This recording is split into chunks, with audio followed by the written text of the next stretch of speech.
Hello, and welcome to the channel Enrich and Enlighten.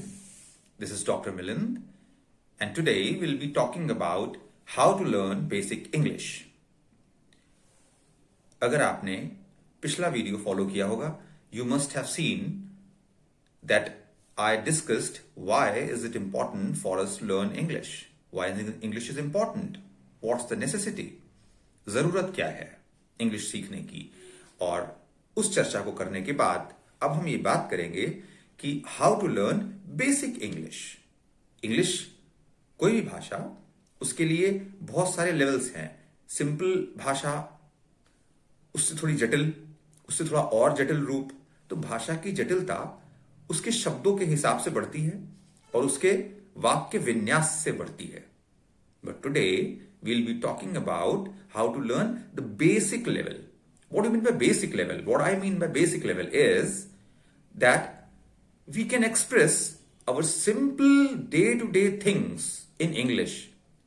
हम अपनी सामान्य से सामान्य बातों को भी अंग्रेजी में कह पाए. फिलहाल हमें ये चाहिए. कई बार आपने, जैसे हमने कहा, कि महसूस होता होगा कि हम अपनी बात तो कही नहीं पा रहे हैं. जैसे ही हमें इंग्लिश में बोलना होता है हम ब्लैंक हो जाते हैं. जैसे ही हमें इंग्लिश में बोलना होता है हमें लगता है हम सब कुछ भूल गए. हमारे पैर वैसे कांपते हैं जैसे कि हमें कहीं मंच पे खड़ा कर दिया जाए. हमें लगता है हम सामान्य से सामान्य शब्द जो रोजमर्रा हम यूज भी करते हैं वो ही भूल गए. थूक जम जाता है. Isn't it? घबराहट है, खाली खालीपन लगता है. ये सारी चीजें क्यों हैं? क्योंकि हमारे अंदर इंग्लिश बोलने का एक डर बैठा हुआ है. क्यों? क्योंकि हमें वो बेसिक लेवल भी नहीं आता. अगर हमें यही बोलना है कि भाई नहीं आती है, हमें अंग्रेजी नहीं आती, तो हमें यह भी अंग्रेजी में बोलना नहीं आता कि I am sorry, I don't know English. इतना तो कम से कम सीखना होगा ना कि सॉरी को सॉरी कह पाए. राइट? इसलिए आज हम बात करेंगे कि how to learn basic English. और किसी भी भाषा के लिए क्या जरूरी है, कैसे शुरुआत होती है कि भाई हमें पढ़ना आ जाए, हमें लिखना आ जाए और हमें बोलना आ जाए. ये तीन ही चीजें तो हैं. हां, एक और चीज है, किसी ने बोला वो समझना भी आना चाहिए. Isn't it? तो आप ये देखेंगे कि अब हम दो चीजों पे कोशिश करेंगे. क्या? एक तो हम अपनी बात रख पा रहे हैं और दूसरी हम दूसरे की बात समझ पा रहे हैं. इसका मतलब क्या हुआ? अगर हमने किसी एक पर भी कोशिश कर ली तो हमारी दूसरी बनने लगेगी. पर अगर हम सिर्फ दूसरे की समझ पाते हैं, हमें उसको लिखने का तरीका नहीं मालूम, उसके लिए उसकी लिपि नहीं मालूम, तो हम लिख नहीं पाएंगे. पर फिर भी हम पढ़ लेंगे, बोल लेंगे. हां, नहीं, पढ़ भी तो नहीं पाएंगे. राइट? हम सिर्फ बोल पाएंगे.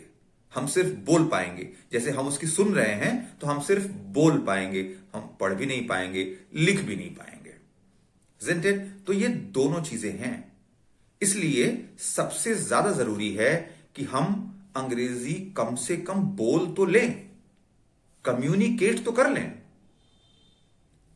पढ़ नहीं पा रहे हैं कोई बात नहीं, लिख नहीं पा रहे हैं कोई बात नहीं, कम्युनिकेट तो कर लें, मतलब अपनी भाषा तो बना लें. अब समस्या आती है कि ये करें कैसे. हमारा एनवायरनमेंट तो इंग्लिश था नहीं, हमारे माँ बाप भी इंग्लिश में बातचीत करते नहीं, हम जिस मोहल्ले में रहते हैं वहां भी इंग्लिश बोलने वाले हैं नहीं. तो ये हो कैसे? यहीं पर एक प्रॉब्लम आ रही है कि हम इंग्लिश ना तो बोल पा रहे हैं और ना ही समझ पा रहे हैं. और इसलिए हमारा रास्ता पढ़ने, लिखने, बोलने से शुरू होता है. हमारे लिए वहीं से शुरुआत करना हमारी मजबूरी है. अब बात ये चलती है कि इसके लिए क्या करना होगा. तो सबसे पहली बात एक चीज करनी होगी, पागलपन. कि भाई हमें यह सीखनी है, कैसे भी सीखनी है, हमें आनी ही चाहिए. हम सीख के रहेंगे और इसके लिए हमें हिम्मत करनी है.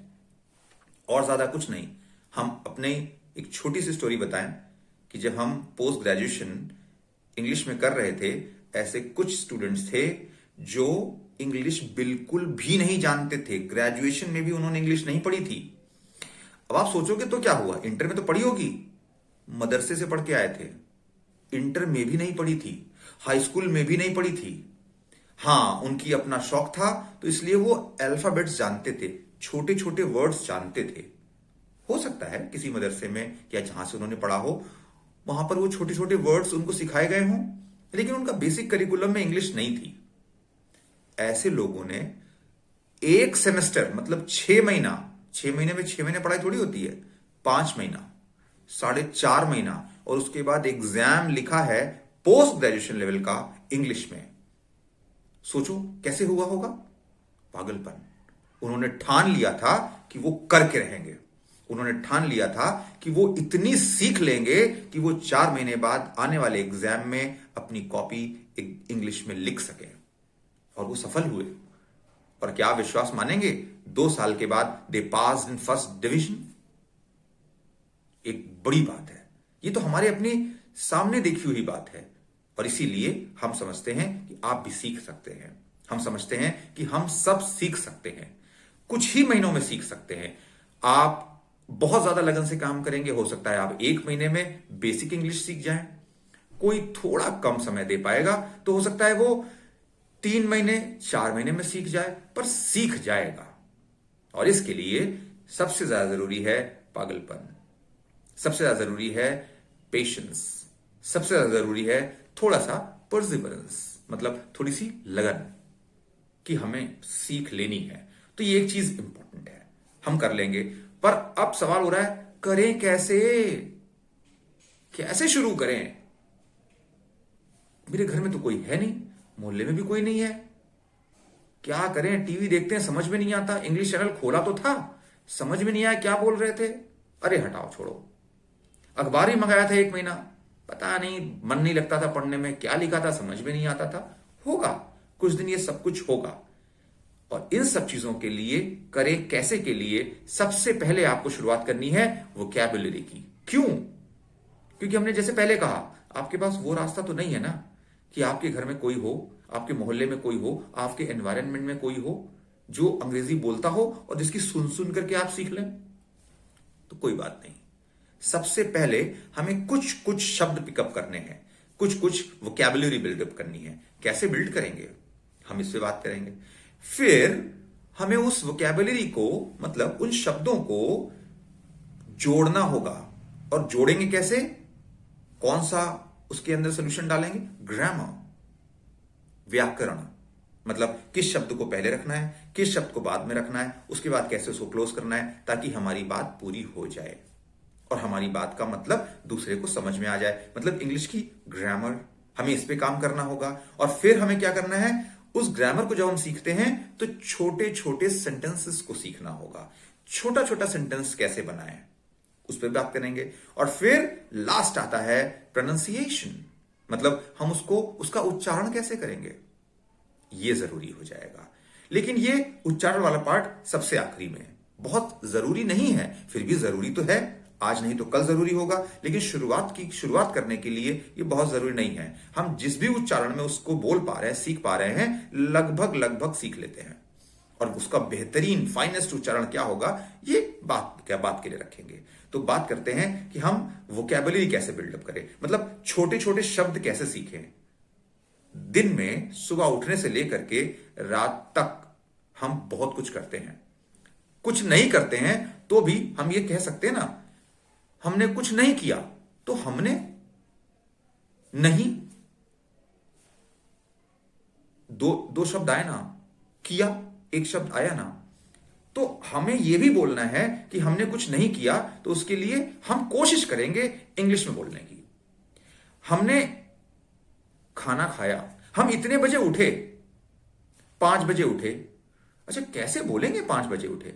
Alright, I woke up at 5। हो सकता है आप गलती करो, उठने का तो पता था, वेक, 5 बजे 5, हम या मैं, आई वेक 5। Alright, it's okay for a starter, for a new Qamar, for a novice. It's okay कि आप इस तरह से शुरुआत करते हैं। हमें ये चाहिए want, I want, all right, क्या चाहिए, जो भी चीज है वो चाहिए। आप बाहर निकले, हम ऑफिस जा रहे हैं, आई जा रहे, गोइंग ऑफिस। ये बेसिक, गोइंग नहीं पता, गो ऑफिस, आई गो ऑफिस। आप बोलना चाहते हैं हम जा रहे हैं, और आपने क्या बोल दिया, हम जाते हैं। आई गो ऑफिस, हम ऑफिस जाते हैं। कोई बात नहीं, शुरुआत में हमें सिर्फ वोकैबुलरी बिल्डअप करनी है।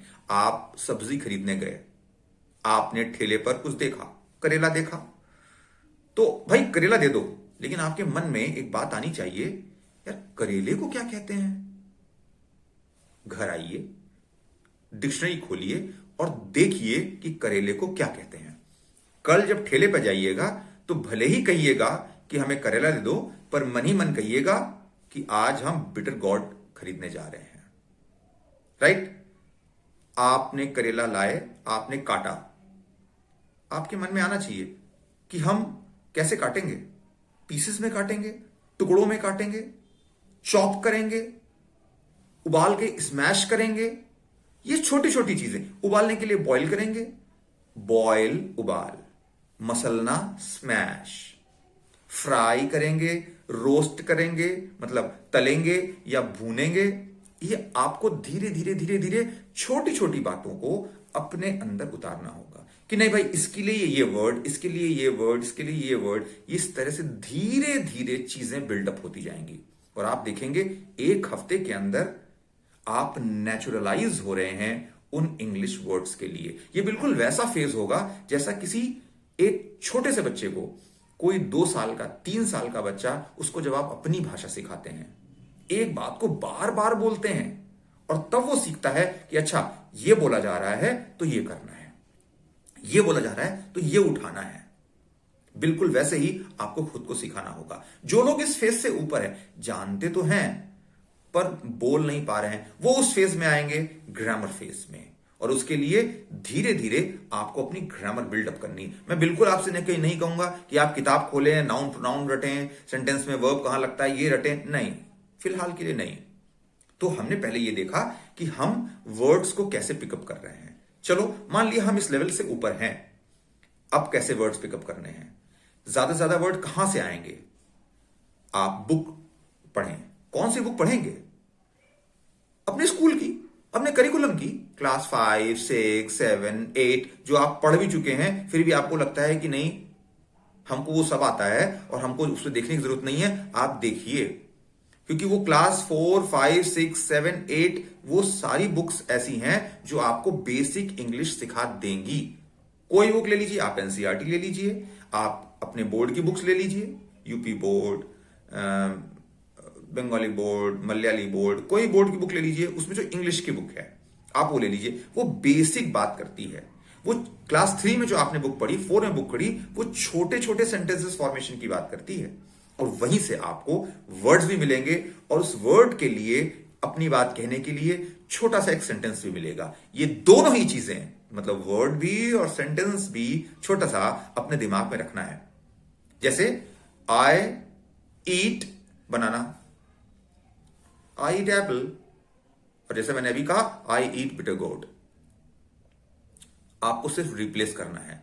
अब उसी को पढ़ते पढ़ते जब आपके दिमाग में ये आने लगा कि जब हम अपनी चाहत की बात कर रहे हैं, आई वॉन्ट टू लगाना है। अब फिर आगे रिप्लेस करते जा रहे हैं, I want to eat banana, I want to eat apple, I want to eat bitter गोड।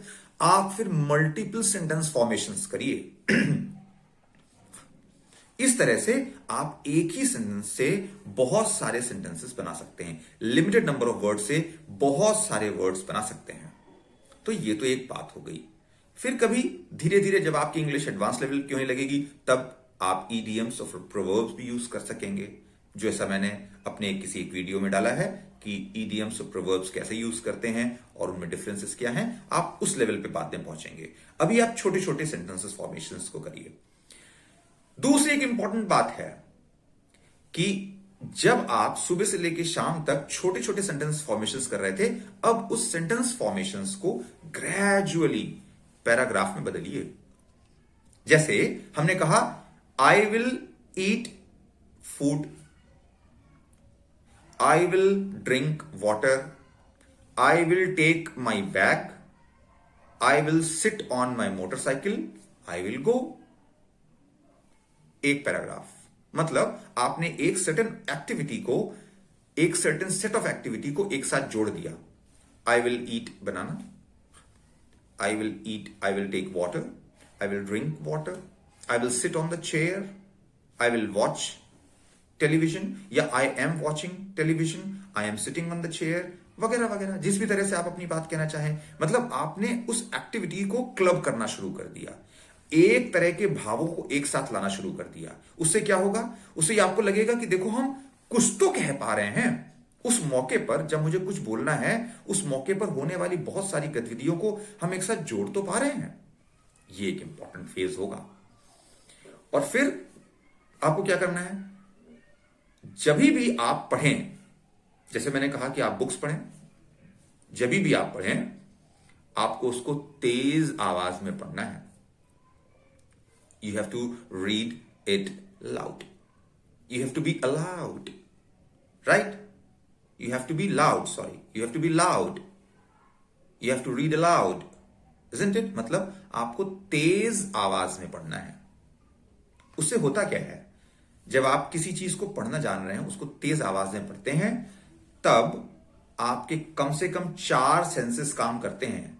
3 तो आप समझ ही रहे हैं, जैसे आपने पढ़ा, इसका मतलब है पहले आप आंख से देख रहे हैं। दूसरा सेंस क्या हुआ, जब आप जुबान से बोल रहे हैं। और तीसरा सेंस क्या हुआ, जब आप कानों से सुन रहे हैं। ये तीनों एक सिम्फनी में हैं। आप बिना बोले पढ़ते हैं तो आप कान से नहीं सुनते, सिर्फ आंख से देखते हैं, और आपकी जीभ आपके मुंह के अंदर कबड्डी किया करती है। लेकिन जब आप बोलते हैं तो आप ये भी देखते हैं कि उसका प्रोनाउंसिएशन आप क्या बोल रहे हैं। प्रोनाउंसिएशन वाले फेज पर अभी हम आगे आते हैं। पर उसमें एक और चीज काम कर रही है, और वो है आपका मन। फिलहाल के लिए आप कह लीजिए आपका दिमाग। साइंस कहती है 5 सेंसेस हैं, बुद्धिज्म कहता है 6 सेंसेस हैं।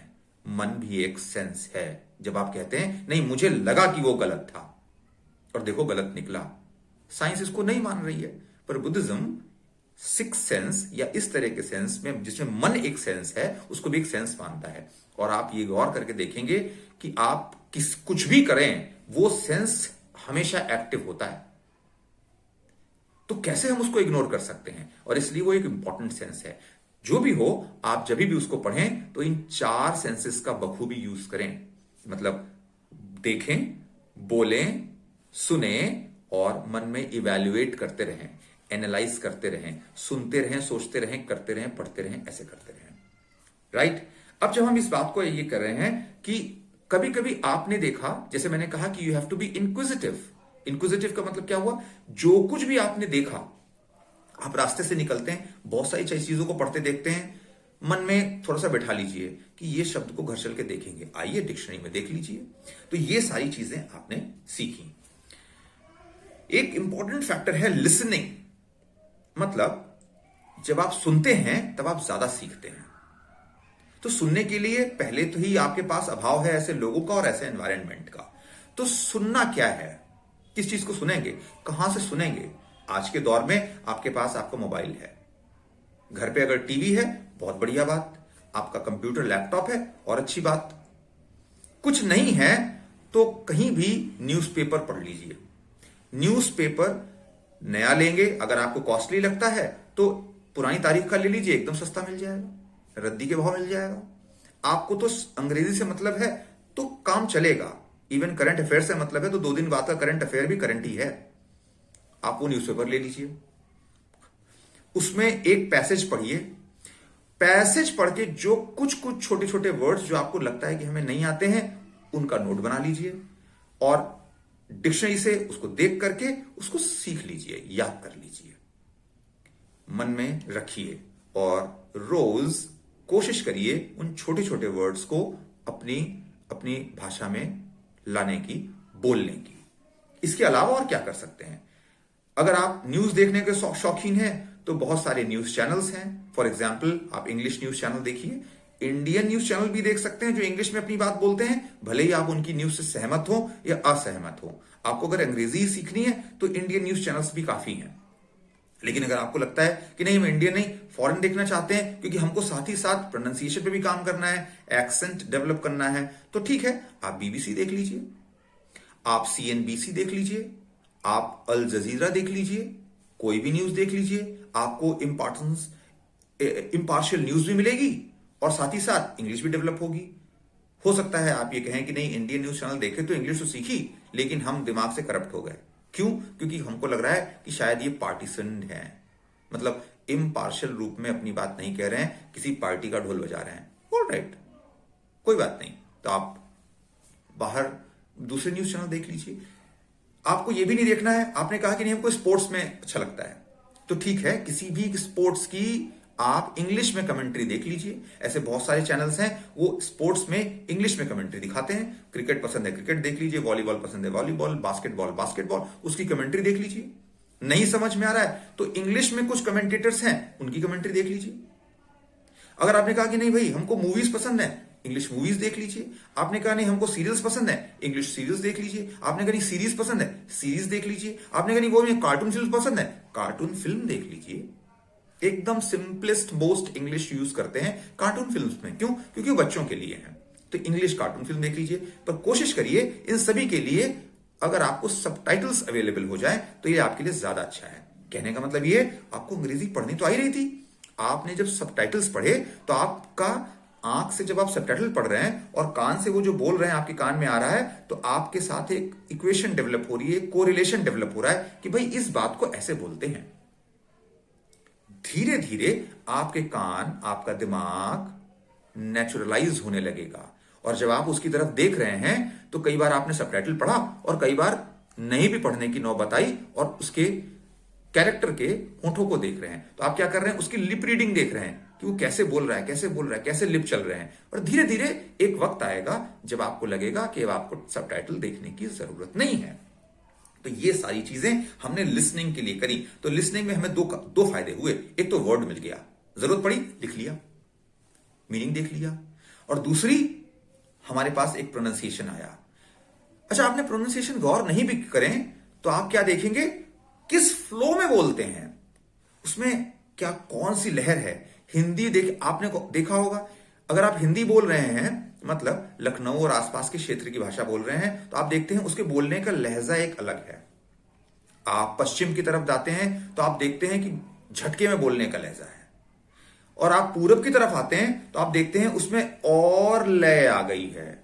जैसे पूरब की भाषा, बिहार की भाषा, झारखंड की भाषा, और वही लय बढ़ती जाती है जब आप कोलकाता वेस्ट बंगाल की तरफ जाते हैं। भले ही भाषा बदल जा रही है पर लय में आप देखिए कि कितना लय हो जाती है, उस भाषा में कितनी ज्यादा लय हो जाती है। तो आपको एक बोलने की लय भी मिल जाएगी। किसी भी भाषा को सीखने के लिए ये सारी चीजों की जरूरत होती है, और इस तरह से हम लिसनिंग का फेस पूरा कर सकते हैं। तो हमने दो बातें करी अभी तक। अभी हमने कहा कि छोटे वर्ड्स से छोटे से सेंटेंसेस, और सेंटेंसेस से छोटे से पैराग्राफ, और एक चीज ये हुई। और दूसरी हमने बात करी कि हम सुनने के लिए कहां से ये डेटा लाएं, कहां से ये बातें लाएं, कहां से ये शब्दों को लाएं, वो चीजें हमारे मन में आनी चाहिए। और तीसरी हमने करी कि जब हम शॉर्ट सेंटेंसेस बना रहे हैं, मॉर्निंग से इवनिंग तक होने वाली गतिविधियों को सोच रहे हैं, तो वो चीज हमारे लिए कैसे हमसे हमारे जीवन में आती जाएगी। धीरे धीरे हमारी जबान, धीरे धीरे हमारा दिमाग उसके साथ तारतम्य बैठाता जाएगा। एक चौथी चीज और बताता हूं, कोशिश करें कोई ऐसा जो आपसे थोड़ा बेहतर हो, उससे दोस्ती कर लें। थोड़ा बेहतर मतलब इंग्लिश में बेहतर, और आपको वक्त दे दे, आपके साथ वो थोड़ा समय बिता दे। उससे क्या होगा, वो जो बोलेगा आप सबसे तेजी से सीखेंगे, और आप जो बोलेंगे वो करेक्ट कर देगा। इसका मतलब क्या हुआ, आपको इसके लिए तैयार रहना है कि वो डांट सकता है, इसके लिए भी तैयार रहना है वो मजाक उड़ा सकता है। उसके मजाक, उसकी डांट, या उसकी गुस्सा, या उसकी नाराजगी, उसकी झुंझुलाहट, किसी भी चीज में आपको क्या पिकअप करना है, अपना मतलब। हम ये नहीं कह रहे कि मतलबी हो जाइए, हम ये कह रहे हैं कि इंग्लिश सीखते वक्त उन शब्दों को पिकअप कर लेना है। हो सकता है वक्त के साथ लोग आपका मजाक उड़ाएं, पर मजाक खत्म हो जाने के बाद उनसे बहुत विनम्र निवेदन करते हुए पूछ लीजिए कि इसका सही इंग्लिश तो बताते जाओ। मजाक उड़ा लो, इट्स ऑल राइट, सही इंग्लिश तो बताते जाओ, हमारा काम हो गया। इतना ही हमें चाहिए था। तो इतनी सारी बातों को, छोटी छोटी बातों को आज हमने ये डिस्कस किया कि बेसिक इंग्लिश के लिए हम क्या कर सकते हैं। पर इन सब चीजों को सफल बनाने के लिए जो सबसे ज्यादा जरूरी चीज है वो है आपका छोटा सा पागलपन। हम ये बिल्कुल नहीं कहेंगे कि आप 15 मिनट इंग्लिश को दीजिए, हम ये बिल्कुल नहीं कहेंगे आप आधे घंटे इंग्लिश को दीजिए। हम कहेंगे पेशेंस रखिए, पूरा दिन थोड़ा बहुत बीच बीच में ये सोचते रहिए और काम करते रहिए इंग्लिश के लिए, इस भाषा के लिए। और आप देखेंगे 1 महीना नहीं, 2 महीना, 2 नहीं, 4 महीने में आपका ये डर दूर हो जाएगा, आपको इंग्लिश भाषा आ जाएगी। और अपना मनोबल बढ़ाने के लिए सबसे इंपॉर्टेंट है हैव पेशेंस। दूसरी इंपॉर्टेंट चीज है ये कीप प्रेजिंग योरसेल्फ। अपनी बड़ाई करें कि सीख तो रहा हूं, हो तो रहा है, कोशिश तो है, हाँ, आज इतना सीख लिया, अरे कोई बात नहीं, कल और सीखेंगे, कल और कोशिश करेंगे। और जब आप उसको यूज करेंगे, ट्राई टू फील हैप्पी, कि भाई हमने इतना सीख लिया, ये एक अच्छी चीज हो गई। और धीरे धीरे आप देखेंगे कि जैसे जैसे वक्त बीतता जाएगा, आपको मालूम ही नहीं पड़ेगा कि आपने कब बेसिक इंग्लिश सीख ली। और इसका बिल्कुल मत सोचिए कि लोग क्या कहेंगे, क्योंकि वो गीत था कि कुछ तो लोग कहेंगे, लोगों का काम है कहना। तो इसलिए लोगों को कहने दीजिए, पर कहिए, उनसे एक रिक्वेस्ट कर लीजिए, प्लीज इंग्लिश में कहिए ना, इंग्लिश में कहिए, जो मर्जी आए कहिए। हमको अब्यूजेस भी देनी है, गाली भी देनी है, इवन कस वर्ड्स भी यूज करने हैं, तो इंग्लिश में दीजिए ना। Thank you. इसी के साथ हम ये वीडियो खत्म करते हैं, फिर मिलेंगे अगले वीडियो के साथ। तब तक के लिए धन्यवाद।